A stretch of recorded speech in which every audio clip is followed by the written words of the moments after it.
This is One Broke Gamer Girl, and this is my review of Marvel's Guardians of the Galaxy, a Telltale series, Episode 4, Who Needs You, for the PlayStation 4. After not liking this game series all that much in the beginning, it started growing on me the past few episodes to the point of where I was actually looking forward to this episode. This was mostly because of the cliffhanger ending to Episode 3. When this episode finally came out, I was pretty excited and made sure to play right away. You can watch my full playthrough of this episode by clicking down in the link in the description below. Anyway, on with the review. Episode 4 picks up right where Episode 3 left off. You, as Peter Quill, either decided to power up the Forge or destroy it. This can make your episode go in two different directions. Deciding to power up the Forge myself, I quickly found it taken away by Hala, leader of the Kree. She's going to use the Forge to basically wake up an entire Kree army and take over the galaxy.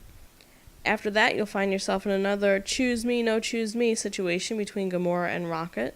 You'll also once again have to make the choice of following your friend or following your potential love interest. It's a no-win situation, as no matter what you'll do, you piss someone off and potentially break up the Guardians for good. This was a pretty heavy episode, and that was pretty awesome. It had the crucial death of possibly two characters, which was shocking during my first playthrough, and it also told the tale of Drax and his daughter. The scene with Peter seen inside of Drax's memory was very poignant, and it made a decision later on in the game either become very complicated or very simple, depending on your own opinion and how your scene with Drax played out. This was probably the highlight of the episode, as the rest of the episode was the usual deciding between Gamora and Rocket, which seems to have become a staple point in this series. While this is getting a little overplayed and gives you some sigh-worthy moments, the rest of the episode makes up for it with its action and adventure sequences. I think Telltale is best for really botching up their fourth episodes, and they don't really do a good job of setting up the fifth and final episode, but this episode wasn't like that, and it was a pleasant surprise. Unlike the decision problems that have been plaguing Batman the Enemy Within and Minecraft Story Mode Season 2, this episode had no problem keeping up with the decisions that were made in previous episodes. This was a good thing, and in a game where decisions matter, this is really crucial in the gameplay and playability of the game. The QuickTime events like the episodes before were great, even though one final QuickTime event did trip me up a little because it happened really quickly and I wasn't sure what it wanted. There was a bit of a problem with the loading times, unfortunately, with this episode, and loading times were longer, and the game felt like it was going to stall during these times. By now, I would think that these issues would be non-existent, but it seems like while the first few episodes come up strong and have a stellar performance, the later ones suffer. I don't know why it doesn't continue to be a stellar performance and can't offer any insight, but it's a problem that needs to be addressed. Other than that, the game ran bug and glitch free.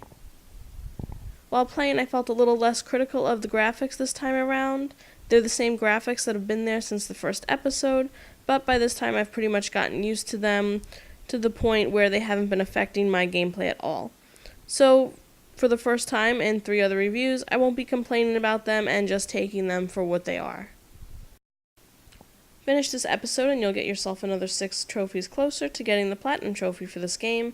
Just one more episode to go and you'll finally have the Platinum. Just play how you want and follow the story and you'll be good to go. I know these are easy trophies, but I feel like they're easy because Telltale wants you to actually concentrate on the story they're trying to tell and not worry about the trophies. The trophies are just an added bonus for playing. If you think of it like that, then it makes the Platinum Trophy seem less cheap. As always, there is no multiplayer, but there is crowd player. Use it if you want, or go the route that I do and completely ignore it altogether. Either way, the choice is yours. Overall, I give this episode a 4.5 out of 5. Here's what's great about this episode.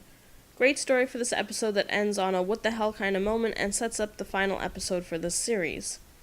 Not to mention your decisions for this game actually matter as they carry over successfully from episode to episode. Also, the scene with Drax and his daughter was just done to perfection and sets up one of the most toughest decisions of this series to date. Here's what's not so great about this episode. The loading times have taken a turn for the worst, as not only was there an overload of them, but they seemed like they were going to stall the whole game out at any moment. Also, the constant choose me, no choose me moments between Gamora and Rocket are becoming a little tiring. I really did enjoy this episode, and I'm looking forward to the conclusion for what I'm assuming is only season 1 of this game. I think that it's been successful enough that they'll be making another season, and there are so many possibilities to explore that it seems feasible that this will happen in the near future, especially with The Walking Dead coming to an end. Anyway, since this game is so close to being finished, I would say that if you want to give this game a try, this is probably the perfect time, since if you take each episode slowly, by the time you'll finish, you'll be getting ready to play the 5th episode. If you want to wait for all 5 episodes to be released before playing, that's totally understandable. I would say that if you're a Guardians of the Galaxy fan, you'll want to pick this one up, and even if you aren't, like I was at first, you still might want to give this one a try.